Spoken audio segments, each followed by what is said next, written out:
আপনার লেখা পড়া ফেলাইছি। পড়েছেন? রিক্সাওয়ালারা কি পড়তে পারে না নাকি? পথের প্যাচাল নাটকের রিভিউ। যখন এই নাটকটি ওটিটিতে আসবে সঙ্গে সঙ্গে এই চ্যানেলে আপলোড করে দেওয়া হবে, তাই এই নাটকটি সবার আগে দেখতে চাইলে আমাদের চ্যানেল সাবস্ক্রাইব করে রাখুন। কি জিনিস বানাইছে ভাই, এটা নাটক নাকি আগুন? এই কথা বলছি, এর কারণ জানতে চাইলে পুরো ভিডিওটি দেখতে হবে।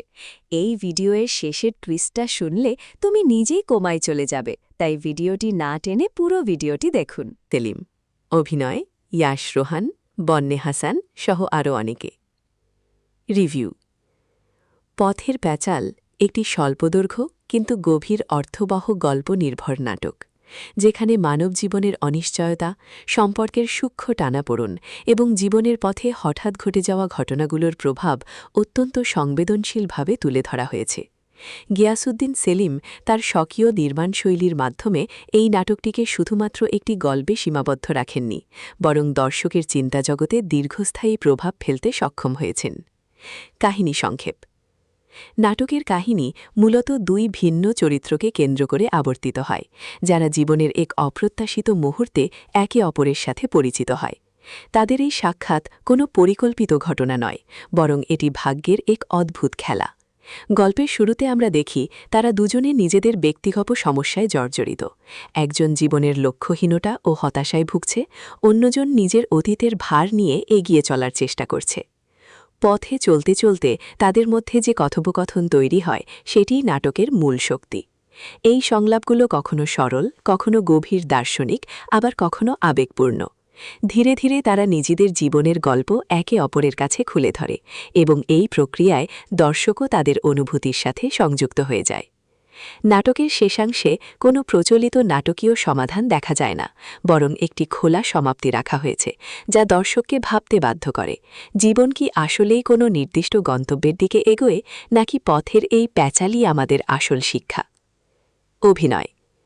ইয়াশ রোহান এই নাটকে অত্যন্ত সংযত ও বাস্তবধর্মী অভিনয় করেছেন।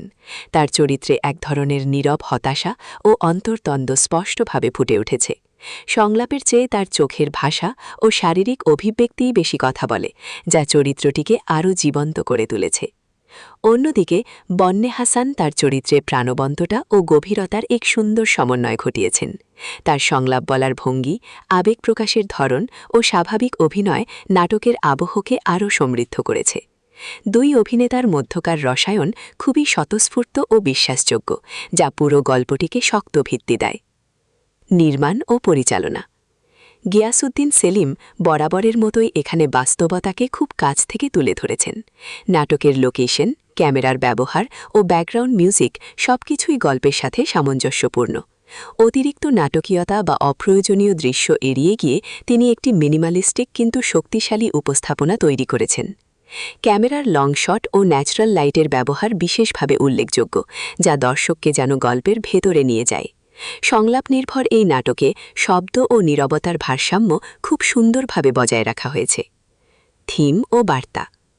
পথের প্যাচাল মূলত জীবনের অনিশ্চয়তা, মানবিক সংযোগ ও আত্ম অনুসন্ধানের গল্প। এখানে দেখানো হয়েছে আমরা যতই পরিকল্পনা করি না কেন, জীবন তার নিজস্ব গতিতে এগিয়ে চলে। অনেক সময় অপরিচিত একজন মানুষই আমাদের জীবনে এমন কিছু পরিবর্তন এনে দিতে পারে যা আমাদের চিন্তাভাবনাকে সম্পূর্ণ বদলে দেয়। নাটকটি আমাদের মনে করিয়ে দেয় জীবনের প্রতিটি মুহূর্ত, প্রতিটি কথোপকথন, এমনকি পথের ছোট ছোট ঘটনাও গভীর অর্থ বহন করতে পারে। সমালোচনা। যদিও নাটকটি অত্যন্ত সুন্দরভাবে নির্মিত, তবে কিছু দর্শকের কাছে এর ধীর গতি একটু একঘেয়ে মনে হতে পারে। বিশেষ করে যারা দ্রুত গতির বা ঘটনাবহুল গল্প পছন্দ করেন, তাদের জন্য এটি কিছুটা ভিন্ন অভিজ্ঞতা হতে পারে। তবে যারা সংলাপ ও ভাবনার গভীরতায় ডুবে যেতে ভালোবাসেন, তাদের জন্য এটি একটি চমৎকার কাজ। উপসংহার। সব মিলিয়ে পথের প্যাচাল একটি চিন্তাশীল, সংবেদনশীল ও নান্দনিক নাটক। এটি শুধু বিনোদন দেয় না, বরং দর্শককে নিজের জীবন ও সিদ্ধান্তগুলো নিয়ে ভাবতে বাধ্য করে। ইয়াশ রোহান ও বন্নে হাসানের শক্তিশালী অভিনয় এবং গিয়াসউদ্দিন সেলিমের দক্ষ পরিচালনা নাটকটিকে একটি স্মরণীয় অভিজ্ঞতায় পরিণত করেছে।